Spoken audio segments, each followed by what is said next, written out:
Merci d'être présent pour ce café littéraire. Vous savez bien que chaque fois, on a un rendez-vous à 11 h au Magic Mirror numéro 1 avec le coup de cœur du festival. Cette année, donc, vous le savez, depuis jeudi, et même peut-être pour ceux qui ont regardé le site internet du festival un petit peu avant, c'est Charlotte Bousquet. Alors Charlotte est une habituée maintenant du festival, ça fait des années déjà qu'elle vient. Je ne sais pas, vous êtes venue quand Charlotte Bousquet la première fois vous en 2008.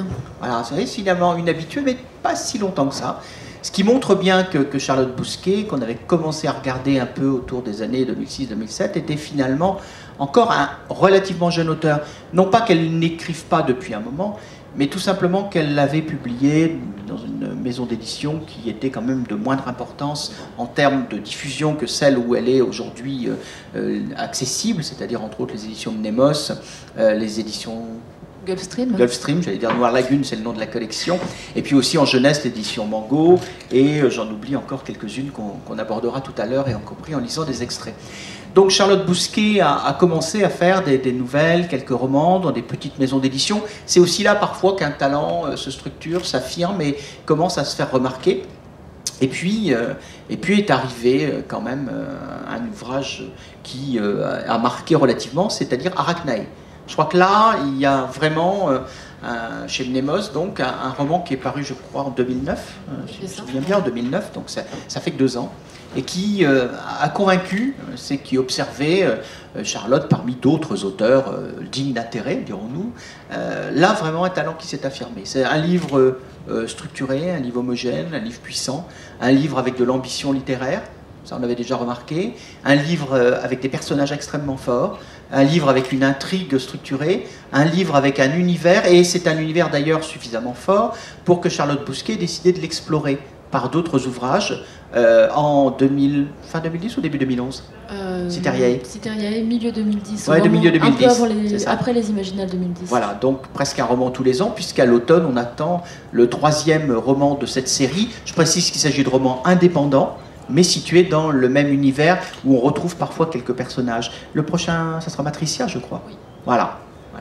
Dont on retrouve l'héroïne, en fait, dans les anthologies. Voilà, absolument. Ce qui est, vous voyez, comme quoi l'intérêt de l'anthologie des Imaginales, c'est aussi de découvrir un personnage avant qu'on le retrouve au cœur d'un roman. Petite publicité, de toute façon, on a un café littéraire à 15 h justement sur l'anthologie, qui s'ouvre, et vous n'en serez pas étonnés, puisqu'il s'agit du coup de cœur du festival, par une nouvelle de Charlotte Bousquet, mais ça on verra ça tout à l'heure. Attachons-nous aujourd'hui plutôt à ces romans qu'à ces nouvelles, même si elles sont d'aussi belle qualité. Alors, je crois qu'il y a plusieurs choses qui m'ont frappé, Charlotte, qui m'ont poussé à choisir votre nom comme coup de cœur cette année. C'est d'abord une écriture. Et je crois que vous avez une écriture, alors, on peut la qualifier de flamboyante, peut-être légèrement baroque, en tout cas un vrai style. En tout cas un goût pour la langue, pour la qualité du style. On a souvent reproché à la science-fiction, à la fantasy, au fantastique parfois, surtout quand il s'agissait d'horreur, en gros d'un style relâché, de mauvaise qualité, comme si les littératures de genre, en gros, avaient le droit de passionner, avaient le droit d'avoir des intrigues fortes. C'est en gros, bon, la littérature générale, d'accord, on raconte pas des histoires très passionnantes, c'est souvent le nombril dans le 16e arrondissement, je caricature, mais c'est une partie quand même de la Le 14e est très à la mode aussi. Hein. Oui, c'est vrai, c'est un monde à part, je sais, mais c'est presque une exploration. Mais bon, littérature générale française, on sait bien que si elle ne s'exporte plus, qu'elle ne se traduit plus, contrairement à ce qu'elle faisait jusqu'aux années 50, aux États-Unis, dans le monde anglo-saxon, c'est sans doute pas tout à fait par hasard, c'est qu'à force d'être franco-français, nombriliste et parisianiste, cette littérature ne parle plus beaucoup, en particulier aux jeunes générations. Mais le reproche qui était, mais nous on raconte rien, mais on sait écrire. Je crois qu'aujourd'hui, avec des auteurs comme Jean-Philippe Jaworski, le coup de cœur de 2009, ou Charlotte Bousquet, le coup de cœur de 2011, on est largement à égalité en termes de style. Si on regarde le style, par exemple, allez, parlons de Madame Angot. Bon, le style de Madame Angot, une fois qu'on a décrypté, on ne peut pas dire que ça soit un style non plus voilà, très très recherché, qui demande d'une grande qualité stylistique, ni de grandes études littéraires. Et pourtant, c'est du livre grand public, apprécié, cité, en tout cas dans la presse. C'est le genre de livre qu'on offre en cadeau, je ne suis pas sûr qu'on le lit jusqu'à la fin, mais ça c'est un autre débat. En tout cas, je pense que l'imaginaire, la fantaisie en particulier, a gagné la guerre du style. C'est-à-dire qu'aujourd'hui, il n'y a plus de différence qualitative en tout cas chez les meilleurs, entre les auteurs de la littérature consacrée, générale, mainstream, et les auteurs de fantasy. Les bons, les meilleurs auteurs de fantasy, et Charlotte en est, sont des stylistes à égalité avec les auteurs reconnus aujourd'hui par l'institution parisienne, on va dire, pour aller vite, et l'establishment culturel. D'ailleurs, un phénomène passionnant, c'est qu'un certain nombre de gens, y compris qui ont des prix littéraires, commencent souvent par la jeunesse, par venir en fantasy, et pas des moindres. C'est-à-dire qu'à un moment donné, les plus intelligents des auteurs de mainstream se rendent compte que d'abord l'imaginaire c'est passionnant, que ça fournit de la belle littérature, et que peut-être si ils veulent continuer à écrire et surtout à être lus, peut-être qu'il faut aussi être à l'écoute de l'envie du public qu'on lui raconte des histoires. Voilà. Fin de la petite introduction. Charlotte Bousquet, justement, même si aujourd'hui ces littératures commencent à être parfaitement reconnues, l'émission qu'on faisait ici, qui passe aujourd'hui, qu'on a enregistrée dans les conditions du direct avec France 3 Lorraine, une émission littéraire totalement sur les imaginales, ces 10 ans, et entre autres avec Charlotte Bousquet, sur la littérature d'imaginaire et de fantaisie, c'est quand même un signe que les choses sont tout à fait en train de bouger. La présence de journalistes de la presse régionale, y compris par exemple d'Amiens, le Courrier Picard, la présence aujourd'hui parmi nous de journalistes fidèles de Libération, sont des signes. Télérama qui adore Robin Hobb, tout ça montre que ça a changé. Alors, est-ce que c'est parce que ça vous a rassuré de voir que l'ostracisme n'était plus jeté sur la littérature de fantasy, qu'une philosophe comme vous, qui a quand même un parcours universitaire, décide de raconter des aventures de la fantasy en particulier, aussi du roman historique, on le verra, ou est-ce que c'est une vraie passion personnelle? Vous n'êtes pas posé des questions de stratégie, des questions de public, mais vous aviez envie de raconter ce type d'aventure, Charlotte Bousquet? En fait, ce sont des univers qui me correspondent complètement. J'ai effectivement une formation universitaire. J'ai baigné depuis que je suis toute petite dans la mythologie, dans les contes. Parallèlement, je dirais que parallèlement à Proust, je lisais les livres dont vous êtes le héros. Donc en fait, comme quoi il n'y a pas tant de frontières que ça. Et puis c'est finalement assez naturellement que quand j'ai commencé à écrire, c'était en même temps que ma thèse, donc j'ai commencé par du fantastique et puis ensuite tout de suite de la fantaisie. Et la fantaisie, les mondes de fantaisie sont des univers qui offrent une infinité de possibilités, qui permettent d'explorer des thèmes aussi divers que la quête d'identité, le monstre, le mal, le bien évidemment, mais évidemment de dépasser aussi cette dualité. Et finalement, je crois que je me suis même pas posé de question de stratégie. En fait, la stratégie, oui, la stratégie peut venir après, mais au départ, il y avait vraiment une envie de continuer quelque part ce que je faisais dans mes recherches, ce que je lisais, en écrivant, en racontant des histoires, et puis en y mettant aussi quelques idées, et en m'amusant. Parce que quand on écrit, bien sûr que c'est difficile, bien sûr que ça implique de travailler, aller 8 heures par jour. Voilà, mais c'est aussi un grand plaisir, et jouer avec la langue, c'est un énorme plaisir. L'écriture, donc, on n'y reviendra pas, même vous l'entendrez dans les premiers extraits. Eh bien, peut-être que justement, on pourrait peut-être commencer par un petit extrait d'Arachnaï, le roman dont on parlait. Sylvain Demière, notre lecteur. Contemplez le cœur vérolé de notre belle humanité. Femelle parée de joyaux, dont l'éclat occulte la peau, faisant scintiller son teint pâle, maladif, cadavéreux, sale, comme si c'était un diamant. Fille impie en quête d'amant, catin frénétique et mourante, elle avale ce goinfre indécente, tout ce qui passe à sa portée, espérant dans cette curée trouver la veine panacée. Qui la guérira de ces maux? Hélas, qui trouvera les mots qui guériront cette folie? Quel prophète saura crier sans se faire martyriser par la multitude aveuglée l'inanité de cette quête, ce que veut cette femme blette? En effet, c'est à ce poison qu'est la finitude un remède. Mercutio, la plaie de l'humanité. Pourquoi vous glissez comme ça des poèmes qu'on pourrait croire de quelqu'un d'autre qui en fait sont de votre plume dans vos livres? C'est pour donner un effet de réel? C'est à la fois pour donner une profondeur à l'univers, mais c'est quelque chose qu'en fait les auteurs de fantaisie ont en commun. Je sais que par exemple Fabien Clavel s'est amusé dans La Cité de Satan à glisser de la littérature je veux dire, romaine, donc qui en fait est de sa plume. Donc il y a ça, et puis en fait j'adore la poésie. J'adore la poésie, j'adore le théâtre, et puis ce sont des exercices qui, je dirais, qui changent, qui permettent de faire une pause dans l'écriture, qui apportent énormément de plaisir, qui peuvent aussi constituer des défis. Je me suis attachée dans Arachnae, puis dans Citeriae, à explorer différentes formes de poésie. Dans Matricia, j'explore l'élégie, qui est quand même là pour le coup très très difficile. Je me suis lancé vraiment un défi, mais c'est quelque chose que j'adore et je vois pas pourquoi me limiter à juste raconter une histoire quand en plus je peux y glisser des sonnets, des pamphlets, des morceaux de théâtre et ce genre de choses, ou même des horoscopes qui n'ont absolument rien à voir. Vous parliez tout à l'heure, Charlotte, de mythologie. On sait très bien que la littérature de fantaisie, l'imaginaire en général, mais la littérature de fantaisie en particulier, plonge ses racines vraiment dans la mythologie, plus exactement dans les mythologies. Pour vous, quelles sont les mythologies qui vous inspirent le plus? Alors, évidemment, gréco-romaine. J'ai lu la mythologie égyptienne, un petit peu nordique, africaine, mais essentiellement gréco-romaine, parce que ce sont aussi je dirais, des mythes tragiques souvent, qui peuvent être drôles mais souvent tragiques, avec ces histoires de vengeance, de passion, de malédiction, de destinée, et ce sont vraiment autour de ces mythes que je travaille. Pour en donner envie à nos lecteurs de découvrir Arachnae, alors je précise qu'on peut tout à fait lire dans le désordre, entre guillemets, on peut commencer par Citeriae et lire ensuite Arachnae, mais bon, c'est peut-être intéressant de rentrer quand même dans l'univers par le premier roman. En quelques mots, décrivez-nous l'univers d'Arachnae, ce monde un petit peu dans lequel les personnages vont nous entraîner. Arachnae précisément, ou l'archipel? Peut-être d'abord l'archipel, pour donner l'architecture générale, justement. Alors l'archipel des Numinés est un ensemble d'îles qui d'ailleurs s'agrandit à mesure que j'écris dans cet univers, qui est plutôt axé sur la Renaissance, inspiré de la Renaissance italienne.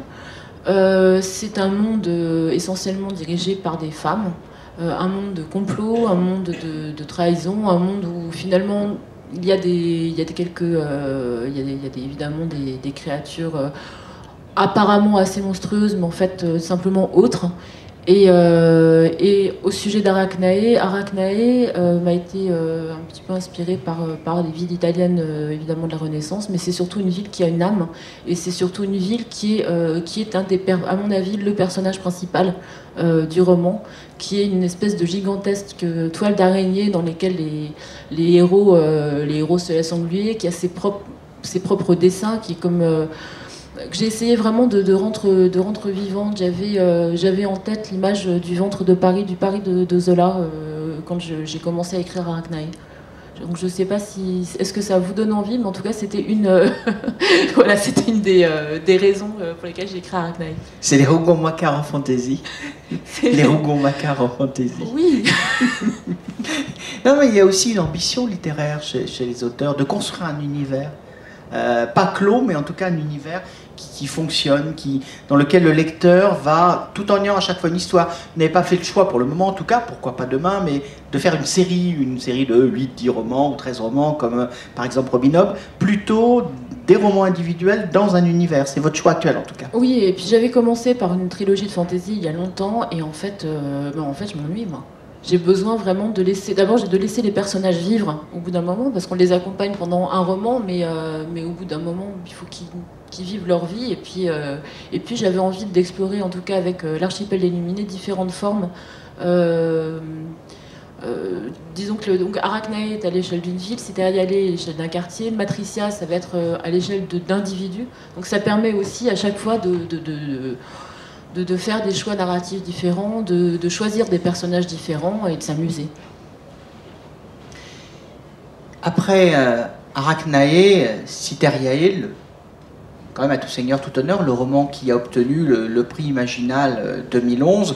Alors, je ne suis pas censé, je ne suis pas membre du jury, mais les jurés me l'ayant glissé à l'oreille, je suis quand même un peu curieuse, je leur ai dit, bon, la vérité, vous pouvez me la dire, est-ce qu'il y a eu un débat, parfois, vous savez, certaines années, c'est à une voix près qu'il y a un débat entre deux auteurs, bon, il y avait une très très belle vraiment une très belle série de livres cette année qui étaient retenus par les jurés.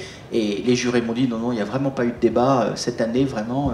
Cytheriae, c'était évident pour tout le monde. Donc, félicitations encore plus de ce prix Imaginal, vraiment à discuter. Ça fait toujours plaisir. La meilleure façon de rentrer dans Cytheriae, c'est. J'en tombe d'émotion. C'est d'ailleurs, alors j'ai oublié de dire, prix Elbakin 2010. Elbakin, c'est un des sites internet spécialisés en fantasy qui est partenaire du festival, entre autres sur des rencontres et petits déjeuners. Ce matin, c'était avec Robin Hobb. Et puis, prix Imaginal 2011. Voilà un éditeur qui fait son travail.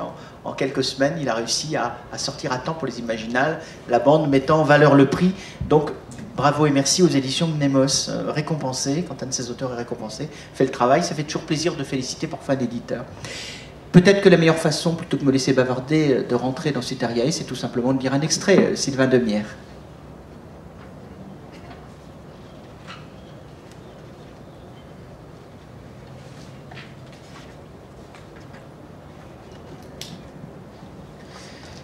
Marcy Lesotho tourna à l'angle de la ruelle. Un cul-de-sac qui donnait sur un canal viride à peine ridé par quelques détritus. Sa proie, un être cauchemardesque doté de griffes squameuses et d'une peau translucide laissant apparaître des organes blanchâtres, avait plongé sous l'onde. Il l'avait débusqué trop tard. 3 hommes avaient été tués, un 4e grièvement blessé. Le pauvre garde, échoué dans une gargote, avait tout juste eu la force de décrire son assaillant et d'indiquer vaguement le lieu de l'agression avant de perdre connaissance. Ainsi, Soto, Daniela et 4 recrues avaient pu remonter la piste de la bête, pendant que Duccio s'occupait de rapatrier le blessé. Évidemment, elle n'allait pas se ruiner la santé à cavaler après ces immondes bestioles, puisqu'elle menait une enquête sur la mort de Bartoldo. Une perte de temps. Le cœur du vieux avait cessé de battre. Vraiment pas de quoi se miner. Alors que traquer et détruire ces monstres... Où est-elle passée? Alta Daniela arrivant à ses côtés, en nage. Sous l'eau. Bientôt, va falloir engager des plongeurs d'hypothie pour draguer le fond et voir ce qu'on y trouve. Parce que si on compte sur Mazzario et sa grognasse... D'après ce que j'ai entendu, risqua-t-elle, ce n'est pas tout à fait leur faute. Si on n'a pas les moyens suffisants pour lutter contre ces... choses. Tu les soutiens maintenant? Daniela baissa les yeux, guère désireuse de s'engager sur un terrain glissant. Non, mais apparemment, la capitaine aurait reçu des ordres, d'en haut. Hors d'haleine, les autres gardes arrivèrent à leur niveau. Ignorant les explications de sa subordonnée, Marsile se tourna vers eux. Ça a disparu. Où? Je m'en fous. Ce dont je me fous beaucoup moins, c'est de ce qui va se passer. Combien de temps va-t-on nous laisser enquêter sans entraînement, sans matériel, sur ces saloperies? Combien d'entre nous devront y passer pour que Mazzario et ses pairs se rendent compte qu'il y a un truc qui cloche? Que ce ne sont pas simplement des logias ou des bestioles de ce genre qui nous bouffent et hantent le cestier. Qu'est-ce que vous proposez, mon sergent? Dit Daniela d'une toute petite voix. Soto lui lança un regard éloquent. Il est grand temps d'avoir une discussion avec Duccio et Mazzario, vous ne croyez pas? Bon, alors voici ce qu'on va faire. Vous allez réfléchir à toutes les bêtes, avec ou sans tentacules, humanoïdes ou non, auxquelles vous avez eu affaire ces dernières semaines. Ensuite, on ira trouver vos supérieurs et on leur fera une offre. Soit on a du renfort, des moyens et tout va bien, soit on livre tout ce qu'on sait à la Gazette. Je suis sûr que Lippi serait ravi d'avoir un os à ronger, pas vous? Il y eut quelques grognements d'approbation. Soudain, l'un des hommes pointa le doigt de l'autre côté du canal. Là-bas!